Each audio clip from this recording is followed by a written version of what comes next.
Дүбірлі қуанышымызды бастап алайық. Бүгін қос бірдей қуаныш. Баршамыз дастархан басына жайғасайық. Мына кішкентай балдар кішкене жыл орынға отырып жайғасыңыздар, өзіміз айтамыз, шығыңыздар деген кезде шығамыз.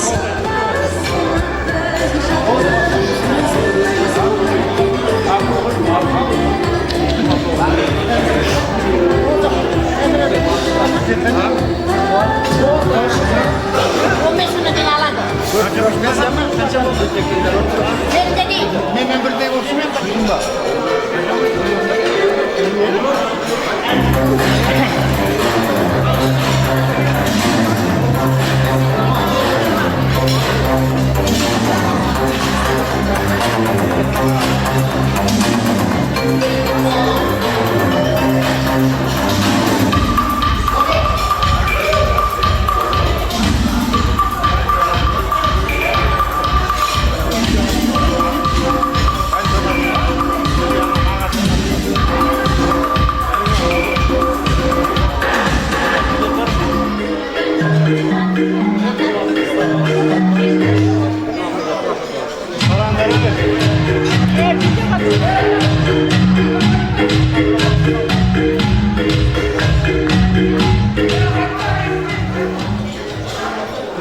Aydanайын жүзағалған бір 10 адамға қол соқпала ағайындар-ай.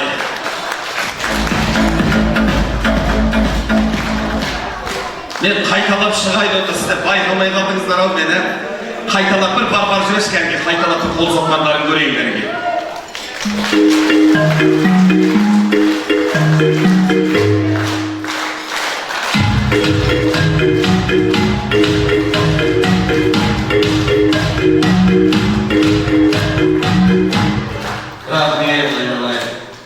Ал енді бірге тойшылдау, бүгін бірге түрлі қуаныш баршаңызға белгілі. Енді мынау сәлемдесіп сіздерден алайық, осы әулетті кеңінен таныстырып алайық. Алдарыңызда тұрған қос бірдей өнер жұлдыздарына бір күн соқтыртып алайын деп жатырмын ағайын.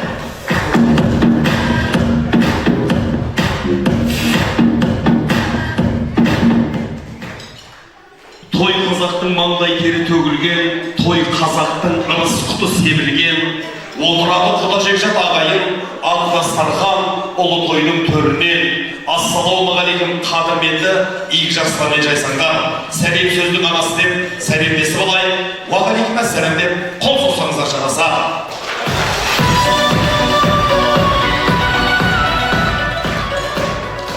Асыл ағайындар, бүгін міне ұлы жүз елінде, сыр елінде өтіп жатқан дүбірлі той. Өңірімізге белгілі, сырлы да құдіретті, елге ағайыны қадірлі, Мақаштар әулетіндегі берекелі де берекелі ақ дастарханның төріне қош келдіңіздер ағайындар. Жарық той бүгінгі құтты болсын, тойымыз тойласып ортақ болсын. Көрейік алтын тойды бәрімізде, ата-ананың өмірі ұзақ болсын деген 63-тің төрінен, 100-тің жегінен көрдіңіз, асқар талайыңыз. Сіздер біздің берекеміз, байлығымыздар, сіздер біздің жұмағымыздар. Осы жағымызда тәңірдің шапағаты төгіліп, ғұмырыңыз салтанатты болғай. Бүгінгі мерекелі қуанышын өзінің ет жақындармен бөлісіп отырған той иелері Сұлтанбек әкеміз бен Бейсенкүл анамыздың даладай дархан пейілдерімен осындағы барша дүйім жұртқа құрметін көрсетуде. Дүбірлі туған тойымыздың себепкері Асқар әкемізге, анамызға той құтты болсын деп, той шығысы болсын деп, тағы да бір құрмет көрсетіп қойсақ, жарасады ағайын.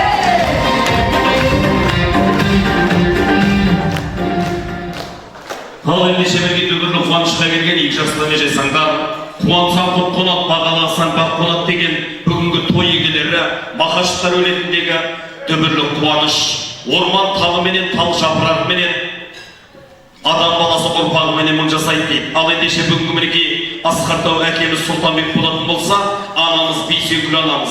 Бүгін мінекей әкеміздің мерейтойы 63 жасы. Ал ендеше мінекей пайғамбарлық жасыңызға келіп едің, Асқар әке туылған күнің құтты болсын деп еніп едім. Барша жақсы игілер той құтты болсын деп, анамыз бен әкемізге бір бұл соғып қойып еді.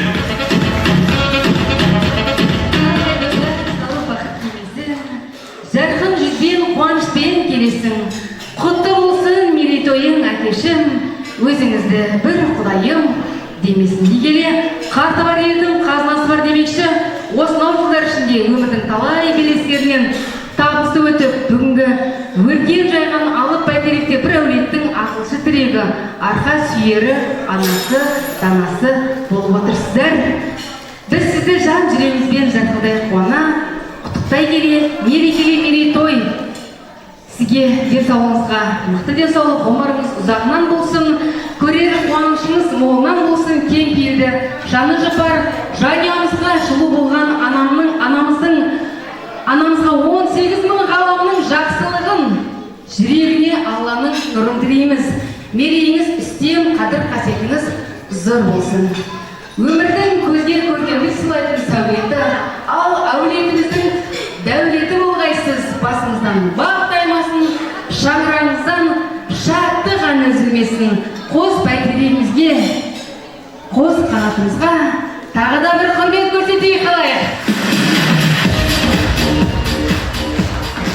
Ал ендеше мереке той шымғау, кешегі билер билескен қандар құттасқан салтанат сарайының төрінен даладай дастархан жайып, алысқа ат, жақынға хат жібертіп, ағайын туманың басын бір атаның баласындай, бір қолдың саласындай етіп, бүгін мінеге қуанышымыздың төріне келген кілең жақсылармен жайсаңдар. Қазағымның бір керемет сөзі бар: саусағымыз бөлек болса да тілегіміз бір деген, аузымыз бөлек болса да жүрегіміз бір деген.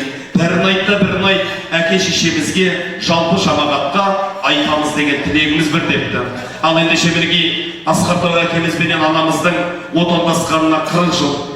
Қазағымда айтады ғой, екі дүние абат, қос той қабат болсын дейді ағайын. Тойхана өзіміз қолғаменен уақыт алманыкі, тойшыл қаумен кішкене сәлем соқты кідіре тұрып, сөзбен емес іспен көрсетсек деп жатыр ағайын. Баршамыз бір қолымызды соғып, әкеміз бен анамызға бір мерейін асырып, керемет сахналық қойды көрсетсек деп жатыр ағайын.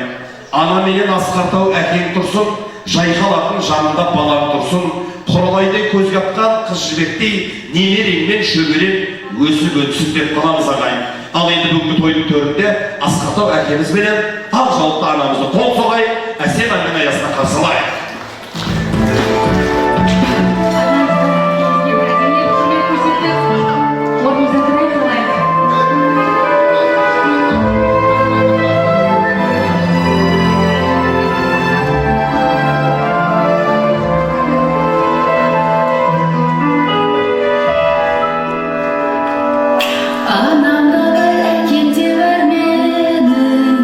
Шүкір айтам Аллаға сансыз.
бірінші орынға шайқасайық.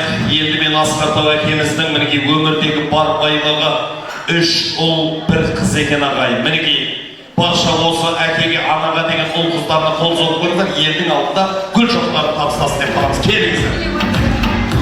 Бір қолмен әлемді, бір қолмен тербеген аяулы анамыз біздің Асқар әкеміз кереметтей бүгінгі дүбірлі мерейтойы.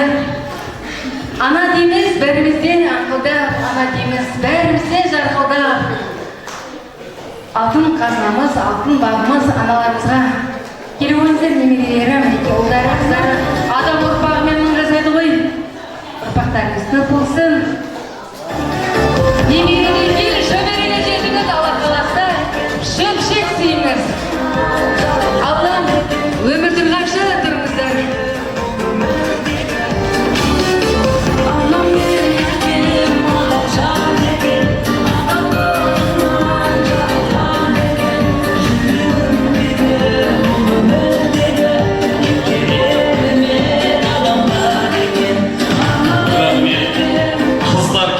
Мама жаққа өтеміз, балдар папа жаққа өтеміз. Мен бөліп алайшы бар. Осы жақта тұрамыз ғой сіз? Папа жақта тұрасыз ғой сіз?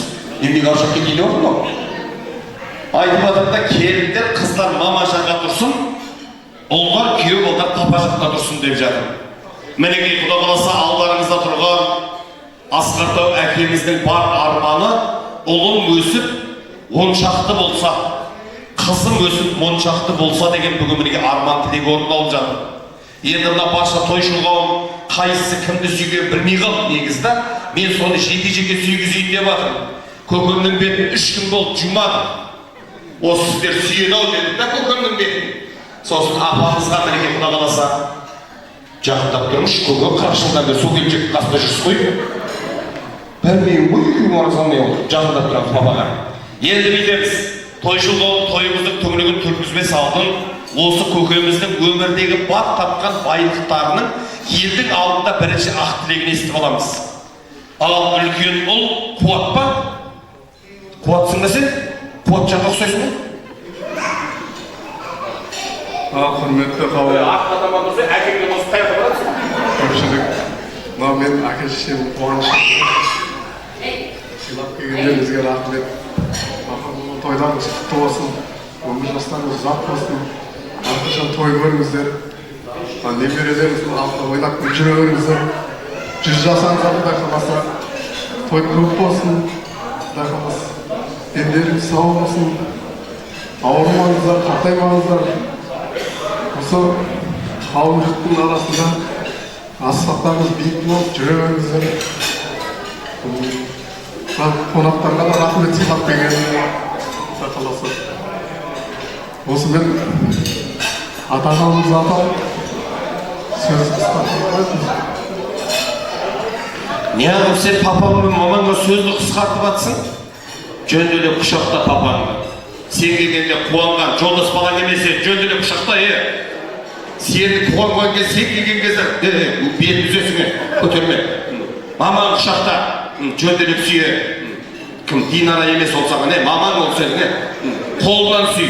Сен қолмен жуған, іш жағымен жуған сені. Алақанында сүй. Мінекей, анаға құрмет қалай жасасақта жарасады екен. Жаным шейін қуат жаңай. Ал келесі Бердібек ба? Бердібек аман есен келді деп қуанып жүр ғой, әке шешем осы тойға келді деп сені. Ассалаумағалейкум. Туыс бауырлар. Тойға келгеніңізге ризамыз. Барлықтарыңызға жақсылық, денсаулық. Мама, папа, тойларыңыз құтты болсын. Өміршеңіз құтты болсын. Өмір жастарыңыз ұзақ болсын. Алдыңызда ойнап күліп өсіп жүре беріңіздер. Тойдан тойға жете берейік, жақсы. Немерелеріңіз қызығын көре беріңіздер. Құдай қаласа 100 жасаңыздар.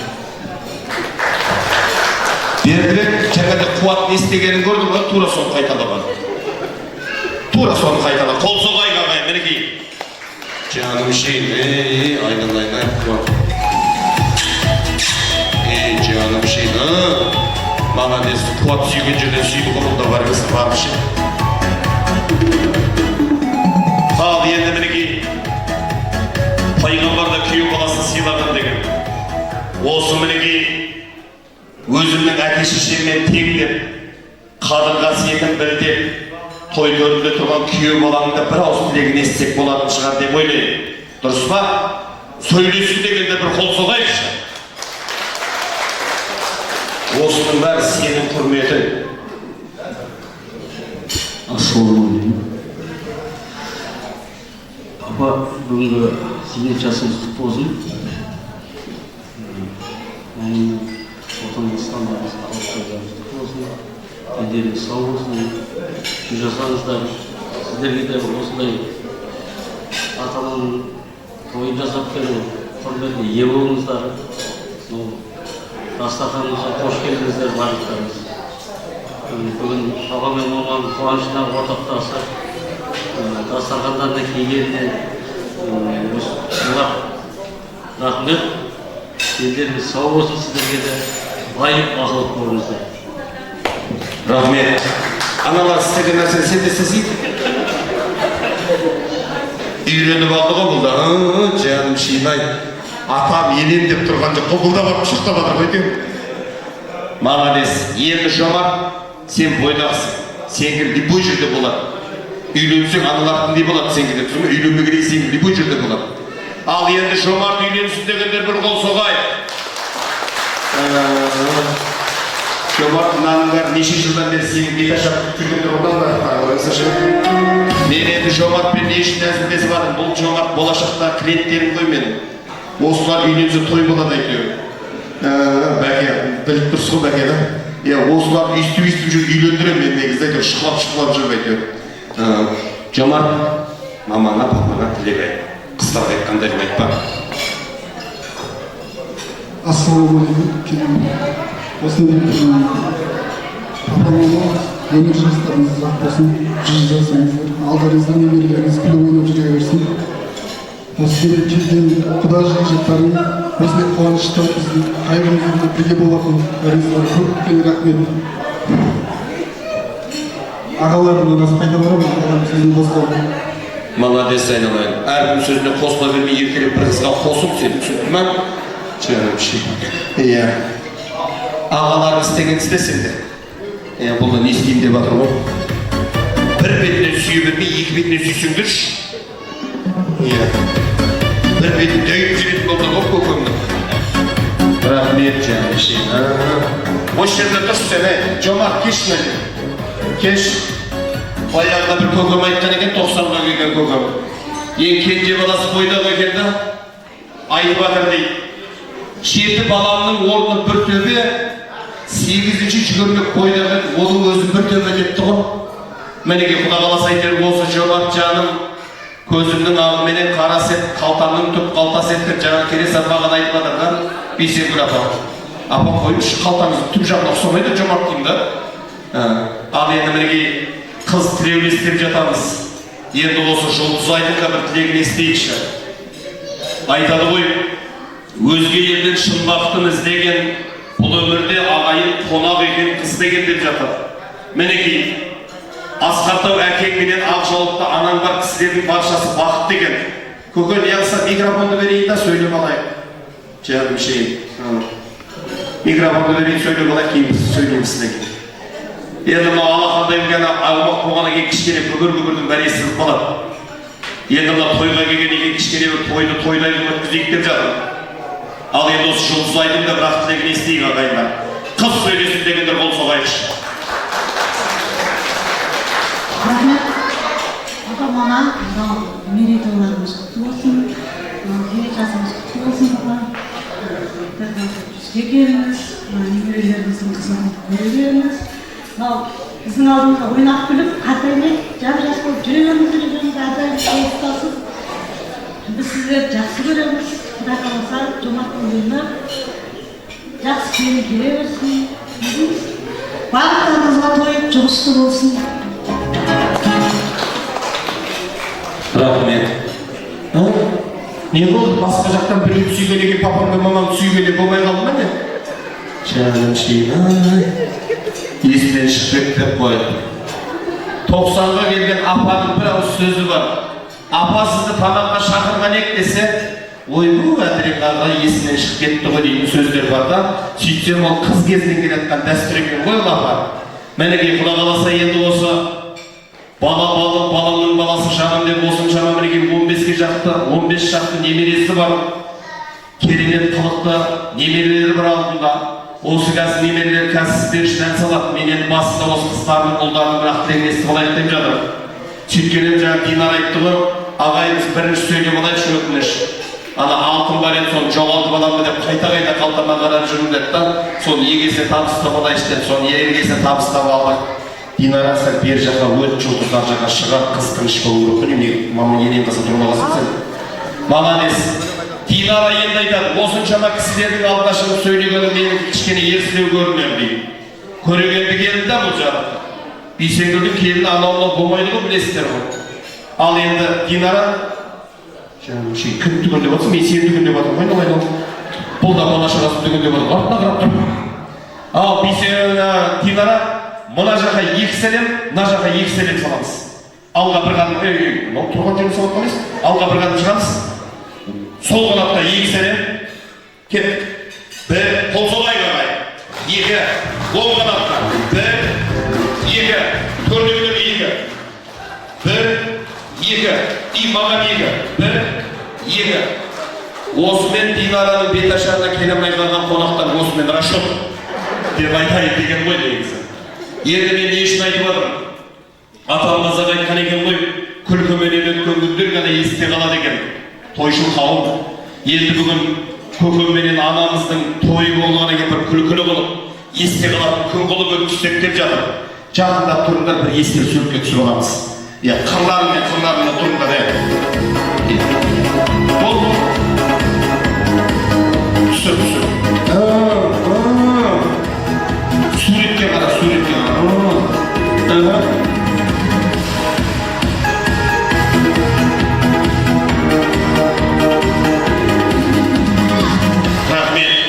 Рахмет айналайын, апамды алып таққан екен күліп қалды ғой негізді. Адамды күлтірудегі уақытында енді бүйтеміз. Мен енді қыздармен кішкене бір алдарыңызға тілек айтқан екен, мен осы үлкен астайын тұрған, осы тамақ тартып олайын сіздерге. Осы тамақ тарту жіберші кәлге, маэстро. Қазіргі тамақ күй болмаса шықпайды болды.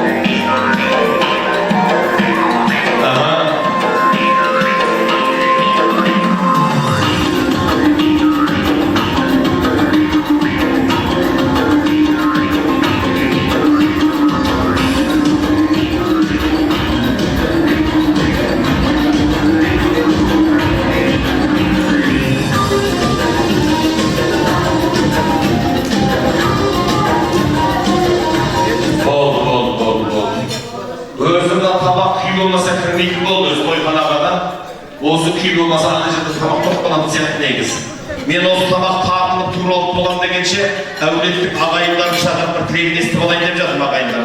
Ал енді дастарханымызды түгел көтіргізсек, Ахмет көкеміз бастаса, Әби атамыз бірге әулетіміздің үлкені Нәби көкеміз келіңіздерші. Сол кісілермен қоса бір топ ағайындар Нәсипа, Замира, Гүлнар, Нәби, Гүлай, Ғали, Гүлнар, Бағдат, Тынығай деген кісілер келіңіздерші. Ағайындар, келіңіздер ортаға.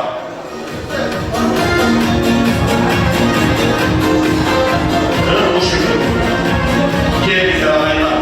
Ағайындар үстемелі демекті. Келіңіздер осы көкеме ағайындар деген кісілердің паршалары.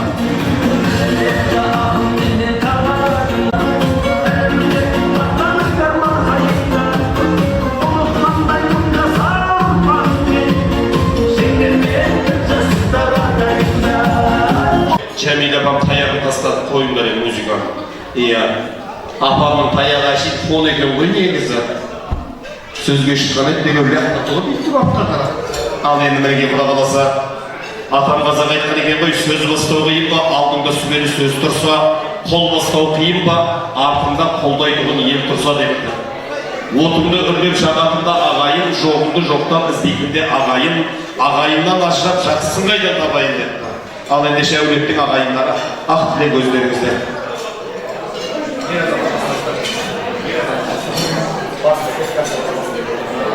құрметті көпшілік мына тойға демалып алып, мынау той құтты болсын. Сіздерге мынау 60 қаласа, мынау ота қойғандарға ота құтты болсын. Денсаулық болсын, аманшылық болсын. Алла шағаларың аман болсын. Немере шөбере сүйген құда қалсын. 100 жасаған. Той құтты болсын, той құтты болсын. Саламатсыздар ма, жылға көпшілік қауым. Сота, иска, бүгінгі мерейтойларға құтты болсын. Сұлтан пенсияға шыққан бәрі жасатылған күнінде бола берсін. Екеуін келер қайта қарапайым немере шеберлердің сұрақатын көрмейді, жаманшылық көрмейді. Мына көпшілікке айтарым, жүргендеріңіз қой, жегендеріңіз қой, денсаулықтың артында той-тойлап, аман есен жүре беріңіздер. Тойда куәгер бола берейік. Жастар дейін деп ғой. Сұлтан мен бейсекүл бақытты ғұмыр кешсін, ақсамайлы кемпір, ақсақалды шал болсын, немере шеберлері көп болсын. Әулетті үлкен қайрасы болсын. Ал мынау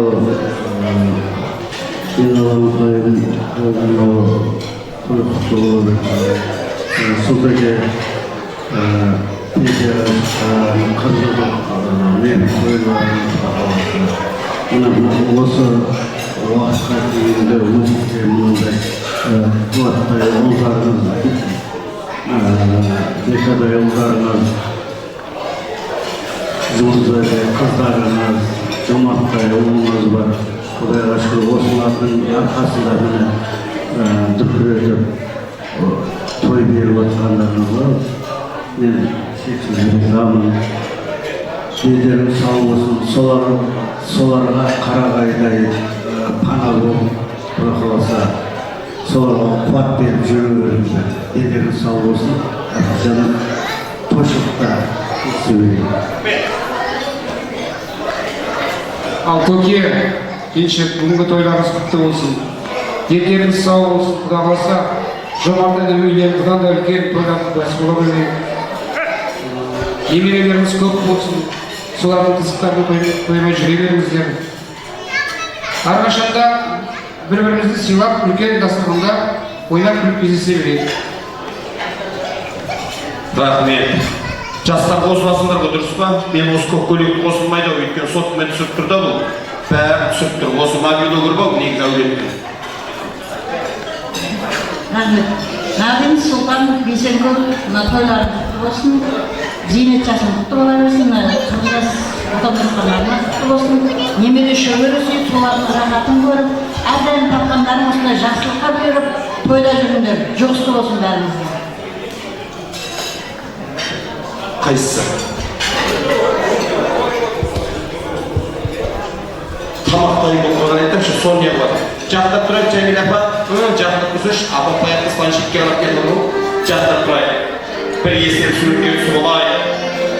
Патой, жақтап тұрып түсіп осылар. Бір сурет асаңыздар, бір сурет тегін деп айтып бар, Патой.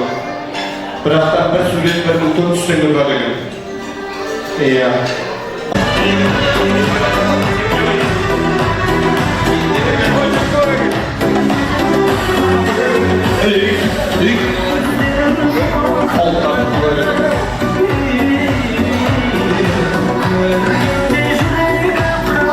Kiyip жүріңіздер, көке киіп алыңыз. Нәби көке киіп алыңыз. Көке киіп аш. Көке кепқан шешек болды. Киішін адай. Өз көкеме арнап тіктірілген шапан болды. Киіп аш көке. Киіп аш жаным шей, ай. Молодец. Соларға күнде бүйтіп шапан жолы бермейді көке. Жаным шей, бір ортаға шықшып бергеш бір. Берді. Иә, иығына жапсаңыздар болды, қыз жібетін несін, прическа. Бейсенбі, қыздай болды ол қазір. Көке шешпе. Шешпе көке, жақтырмайтын ба деп қаламыз.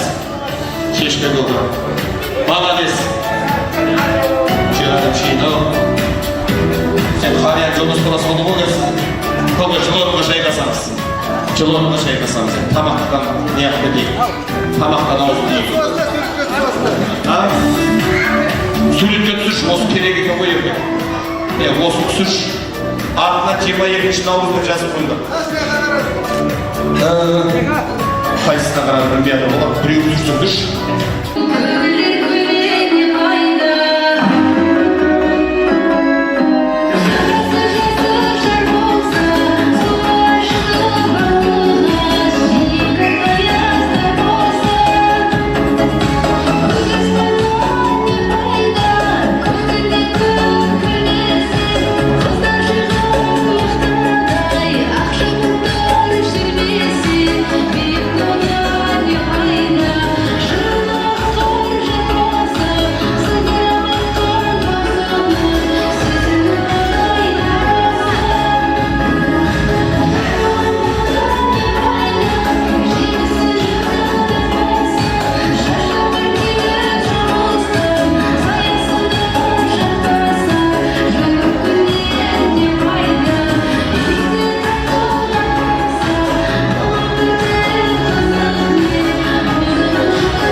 Ал енді бүгін мынау Сұлтанбек көкем айтпады.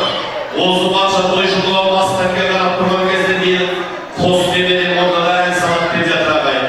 Ал ендеше бірге Сұлтанбек көкемменен бейсенбі апа келсеңіздерші бермен. Бейсенбі апа Сұлтанбек көңі келіңіздер. Жаңағы шейін өздері біле өзінің қойып отқан. Ана басқа жүрмейді. Келіңіздер көңі апа. Мына жерге. Жаңағы шейін. Тура базарға баратқан апамызға кетіп баратсың ғой бейсенбі апам. Ақ көйлек, ақ сумка. Жаңағы шейін. Ал енді осы Сұлтанбек көкеміз бенен Бейсенбі анамыздың бүгін мінеге қос немересі ата әже деп ән салады ағайын. Мінеге бала балым, баламның баласы жаным деген қазақ ет қой ағайын. Ал енді ортаға шақыртай, кішкентай ғана саян менен өнер жұлдызы Нұртаста. Қол соғайық баршамыз. Сен атаң қолынан ұстамасаң, сен атаң қолынан ұстап. Мынау апасының қолынан ұстамасын, иә. Ал енді баршамыз қол соғып құрмет жасайық. Алдарыңызда мінеге кішкентай ғана немересі ата әже деп ән салады ағайын. Жібермейсіздер.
Апалар көп сыйлық берді ғой сендерге.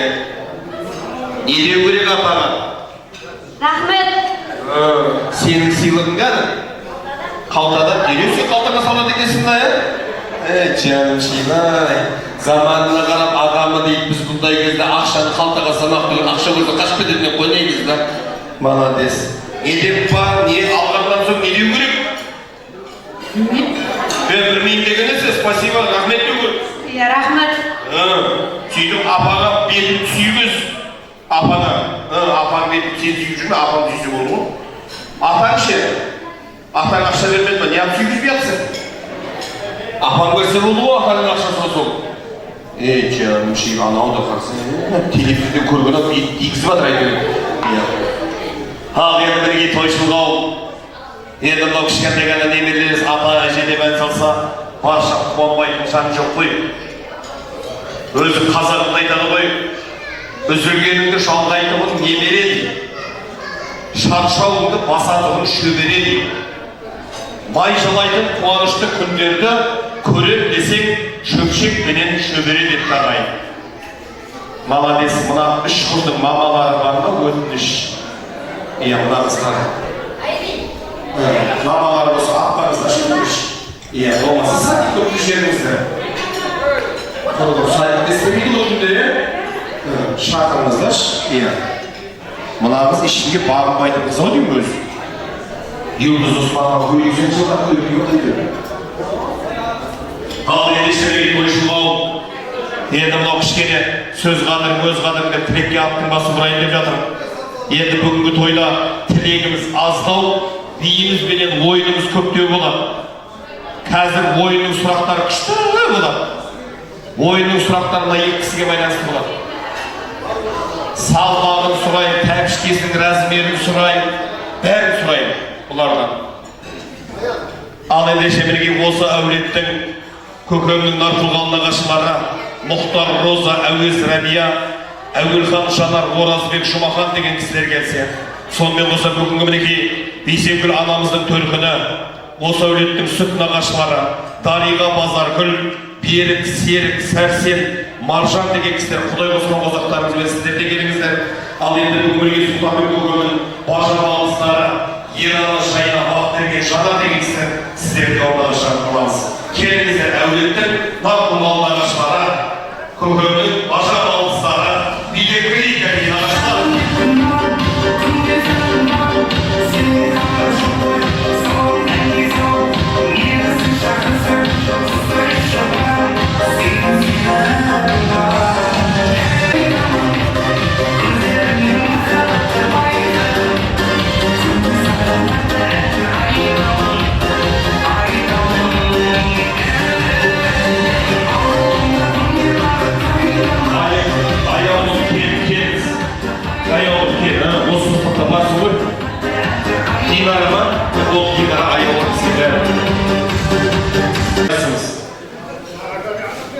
Нағаштарына жауап бажасыз ғой?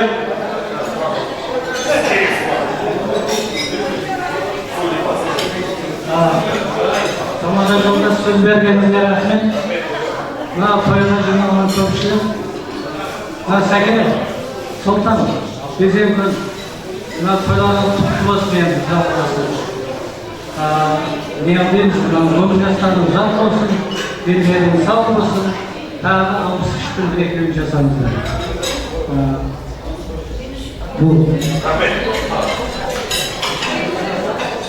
Ал құрметті мынау ұзақтан жақыннан келген меймандар, мына бүгін бәріміздің басымыз қосылып отырған мына Бейсенкүл қандасы мен Сұлтан күйеубаларының арқасында ереже тойына жиналып отырмыз. Ең біріншіден бұл кісілерге ұзақ өмір, зор денсаулық, әрдайым қуаныштарға бөленіп жүре берсін, қызымыз жоғалмасын, және немерелерінің, балдарының, қыздарының қызықтарын көріп жүре берсін. Дастарханымыз бұдан да үлкен болсын, қызымыз жоғалмасын, әрдайым қуанышта, тойда ереже берейік. Болды. Негізі көремей отыруға, біліп тұрғы ұратын жер білмей қалды ма, бірдеңе болды олар негіз. Апа, сіз айтасыз ба, қайсының пенсиясы көп? Мына кісі көп па? Бәсе ақ көйлек қымбат тұрады ғой, пенсиясы көптің білесіз, көйлек ақ болады. Пенсиясы ақтығы, азығы, көйлек көп болады әйтеуір.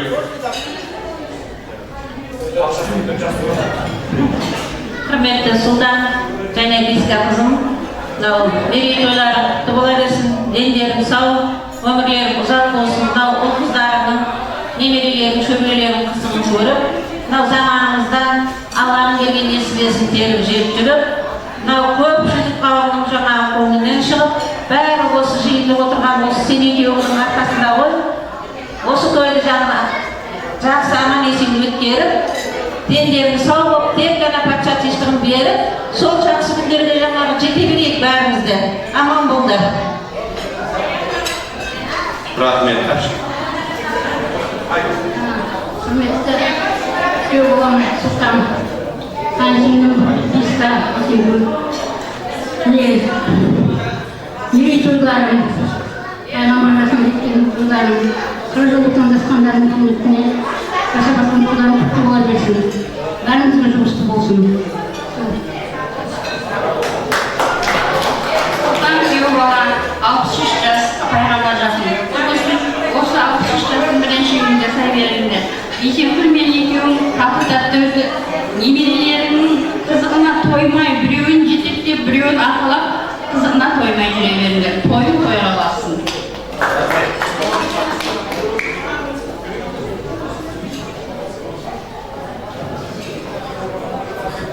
Жаным шынау, негізі бұл кездерде өзім әдейі қап тұрмын, апаға сөйлей басыш деп жатырмын.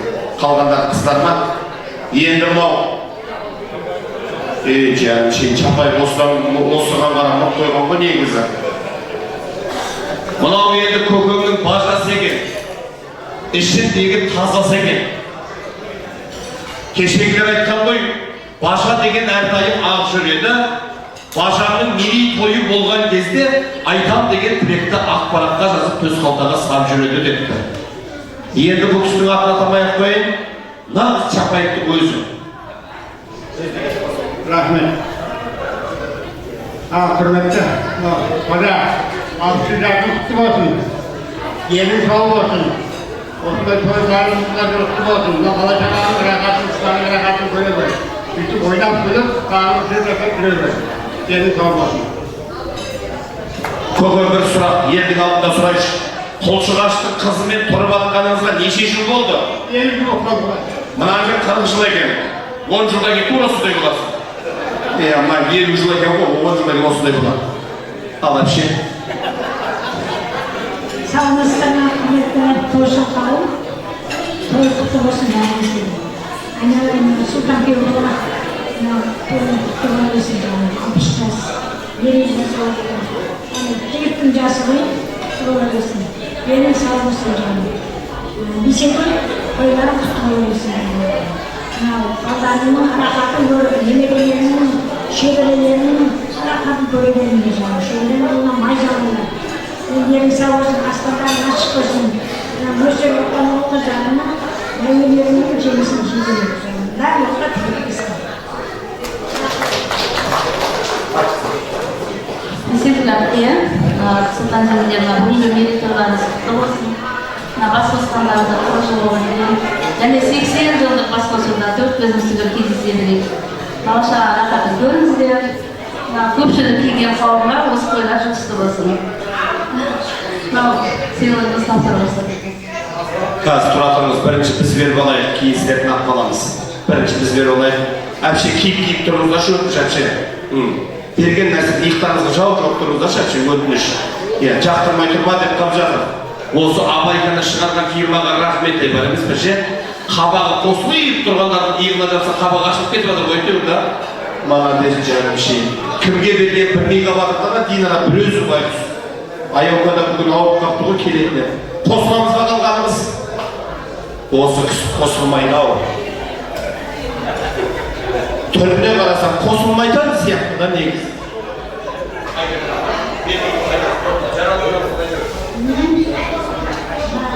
Тойға елдің жылқауым,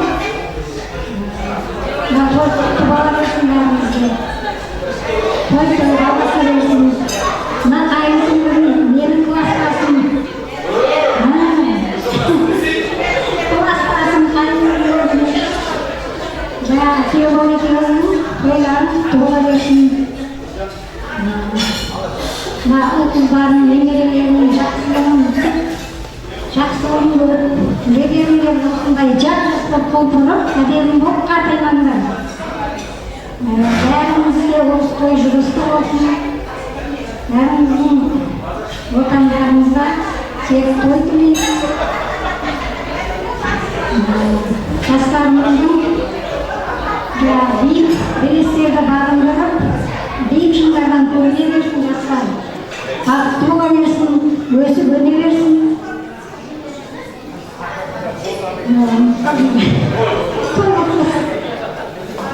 Жастар деп қояды да Сұлтанбекпен Бейсенкөлде жастар деп тұр ғой бұл негізі. Тойға келе алмай қалған ғой көке, сосын айтып жатыр да жастар деп. Иә. Мерекелеріңіз құтты болсын, дендеріңіз сау болсын, барлығыңызға тым келмеді. Айнжанның тез оғандарыңыз келе алмады, мен жібердім де, сізден жоға. Тойлар құтты болсын, бала-шағаларыңыздың үйдеріңіздің қызығын көріп, бақытты болып жүріңіздер. Жаңа жерге атамыз апамыз айтқанын жақсы білдіріп, періште болғанын жолдап жүрмін. Рахмет. Енді бір естер сөйлеп кетіп солай қазір керемет би болады. Нағашылар әлімен келген екен ғой бүгін. Фотограф тұратын нағызғаннан иығына жабатымыз бар екен. Молодец. Енді бір естер сөйлеп кетіп болады. Сосын артын қалын нағашылардың ішінен бір кісі өлең айтады екен. Сосын барша тойшыл қауым ортаға биге шығай көк көлемді жеңгелер. Көлбен етіп ортада тұрып билеп бер. Қуаныштың төрінде жақсылыққа балқыздарының артынан нымша, жездесіне шапан, әпшесіне жүзік, тұрғой көзін сүзіп. Ал енді баша тойшыл қауым ортаға биялаңа шығай, керемет құдабала ән жолдайды ағай.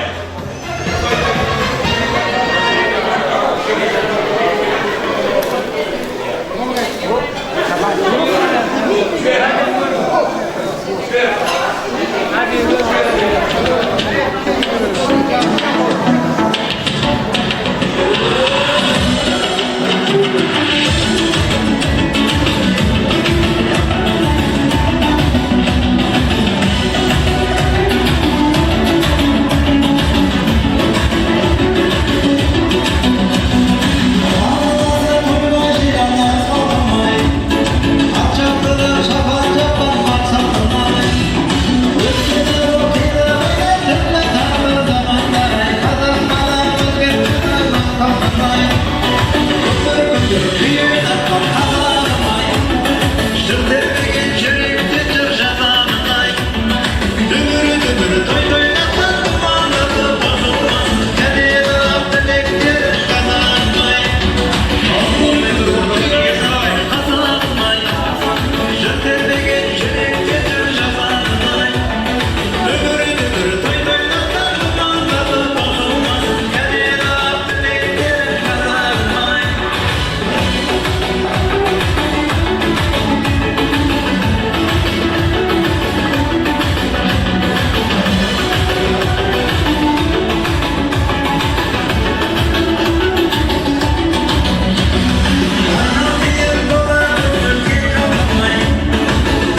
өкшесі түсейін десе қысқашмай екен ғой өкшелер.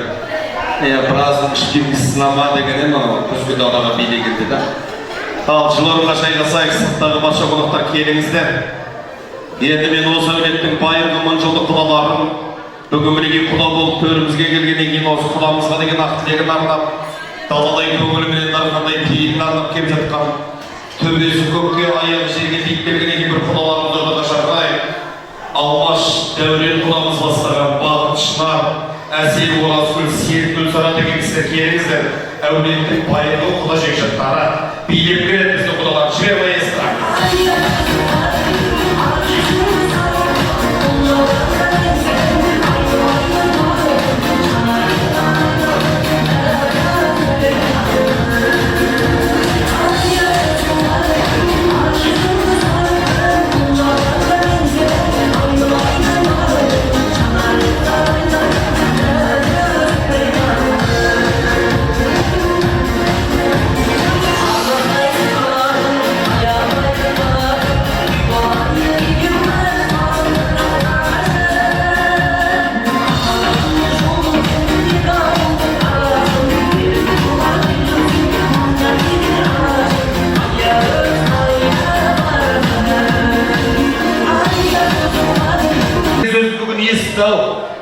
Отағасы деген сөз бір естіді менің апамда.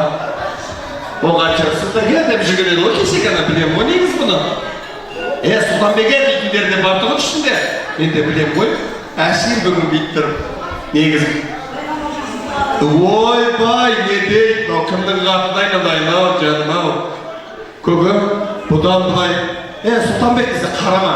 Отағасы десе гена қарама. Жаңа сені сөйтіп айтамын бүгіннен бастап. Сұлтанбек дегенді өшіремді, орнына отағасы деп жазып қоямын деді ғой. Иә, ал ендеше бірге құда-құдағилар, жақсы текті өздеріңізден естейік. Енді жол сұрағын мен жөн сұрағанның айып жоқ қой, үлкенімізден бастап алайық. Қайсыңыз қыжылдас? Сіз ба үлкен ішіндегі ең жасы сіз ғой, апау? Айналайын ақаба, Молодец, осы ападан алған нәрсесін еш бермейді екен да, негіз микрофонды бес күртісінің алғама артқама дейді. Мынау айтады ғой, ана күлсе әлем күледі екен ағай. Мінекей баршаңыз ана құрметтеген жандарымыз ғой. Ақырда туған анадан, ғалымда туған анадан құрметтенген адамдар депті ағай. Ана деген шәріп, тіршіліктің төп мәні, ұға білсең солардан дари деген тұттамыр деп жатыр. Мен енді апам айтады, ішіндегі ең үлкені мен ау деп қояды. Бірде мен сияқты қамат айтқан екен дейді жатыр. Ал апалар келатыр десе, ішіндегі бір апам айтты ғой, осы пенсионер дегенше пионер қыз келатыр десең аузың бесеп қалама депті ғой. Сол ішіндегі пионер қыз сөйлейді деп жатыр ағай. Ой, ақаба рахмет, мың жаса жаным. Құдамызды мен жолыңды берсін, күнбе, шынбе. Ал айналайын Сұлтанжан, Бейжіңгүлжан, мына тойлары құтты болсын, мерейтойы құтты болсын шыратқан, қосарымен қосағын, көргенден той болсын шыратқан, денден той мен құтыр, көмірін алақаннан май жанымда, құда қаласа, менің жолымды сендерге берсін, 25 көмірім бар, құдағымды сендерге құтты болсын, тойлан той болсын, көргенден той болсын, дегенден той болсын, солсын алты көрді. Молодец! Апам ақызақ өлдірді ғой, алып тастаңдар деді ғой, мұндайнау тамақтан деп атырында алып тастаңдар деген жаңағы шейін. Молодец апа. Мынау енді апа, күлсең үлкенге күл жолын береді, жасын береді деген апа. Мен сізге сол жасыңызды, жолыңызды берсін деп күліп атырмын. Телевизордегі Шімен апаны білесіздер ғой, Шімен апаны. Сол Нұрболаттың қасына бірге бір жақындамай деген ғой, жүгірмек сахнада сен бізді прикол қыласың дейді екен да. Сол енді апамыздан қалған сөз ғой, жолын берсін, жасын берсін апамның, қуанышқа бөлене берсін жаспенен ұлау қартыңыз, қуаныштың төрінде күлімдеп кәні 100-ге жетіп жасыңыз деп қалам апа. Жасың нешеде қызау? 8-де. Ұқсамайсың, 71-де сияқтысың маған бар емес па ше? Иә, ал кеттік аға, құшылдыста қайсың? Рахмет тағада. Мынау Сұлтеке, сен күлайын орайын, мына келген жастарым болсын, істеп жатқан тойларын тойға болса берсін. Мынау жомарт жаныңыз үйге, соның үйдегі тойына келе берейік. жақсылық болсын әрқашанда үйлерінде, бесіктерін әрқашанда қозғалып тербеліп тұрсын. Мынау не дейміз тағы? Алланың берген жасын жасай берейік, жақсылық болсын әрқашан.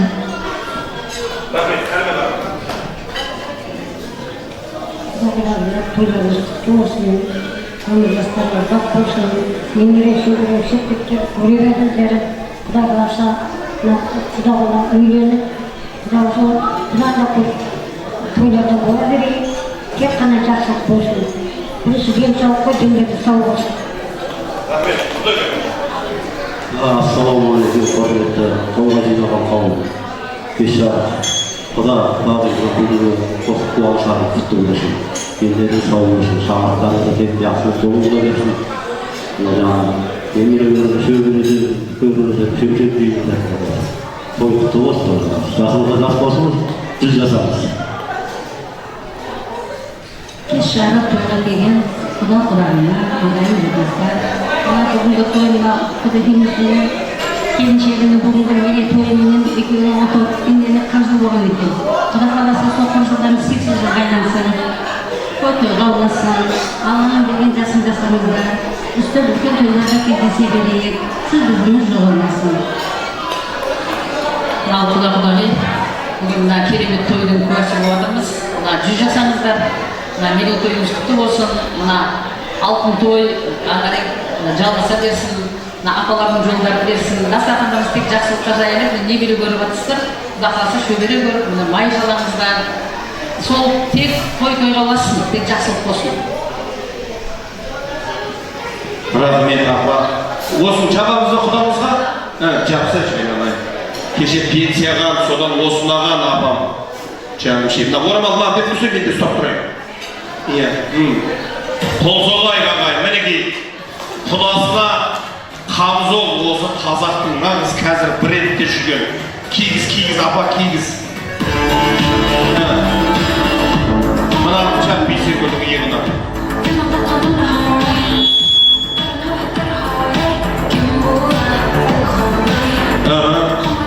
Киегі, құдасына киегі.